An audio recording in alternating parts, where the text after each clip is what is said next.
Week કરતા આવા બધા તત્વોની ખિલાફ આપણે એક ઝુંબેશ રાખીએ. યુથ નેશનને ઘણું કોંગ્રેચ્યુલેશન્સ, ઓલ ધ ડિગ્નિટરીઝ હિયર. જે લોકો વર્ષોથી કામ કરે છે આ શહેરને એક સુરક્ષિત, સાફ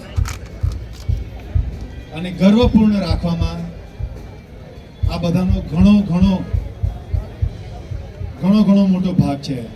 અને આપણને ન ખ્યાલ આવતો હોય આપણી દિવસની રોજિંદી જિંદગીમાં, પણ આ શહેરને સુરક્ષિત રાખવામાં આપણી સુરત પોલીસ ખાસ કરીને જે પ્રમાણે ભાગ ભજવે છે, આપણી ગુજરાત પોલીસ જે પ્રમાણે ભાગ ભજવે છે, એના માટે સુરત પોલીસ, ગુજરાત પોલીસનો ઘણો આભાર. અને આશા રાખું છું કે હર્ષભાઈના શબ્દો આપણા કાને પડ્યા અને એનો અમલ કરીએ. ડ્રગ્સ ખિલાફ જે આંદોલન છે, જે ઝુંબેશ છે, એમાં આપણે ભાગ બનીએ.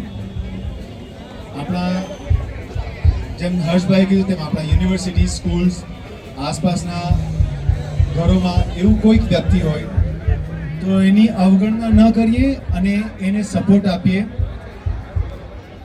એ જ ખરો ભારતીય નાગરિક ગણાય. સો આપ સૌને વન્સ અગેન પ્રજાસત્તાક દિવસની ઘણી શુભકામનાઓ.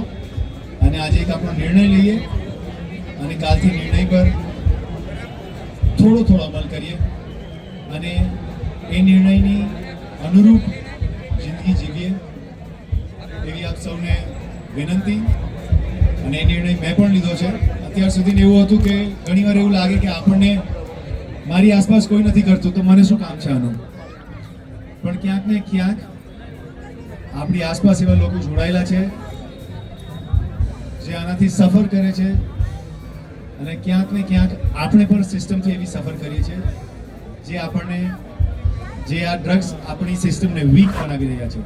તો once again thank you for coming here, thank you for listening. અને આશા રાખું છું કે આપણે બધા એક સાથે મળીને આ ઝુંબેશમાં આગળ વધતા રહીએ.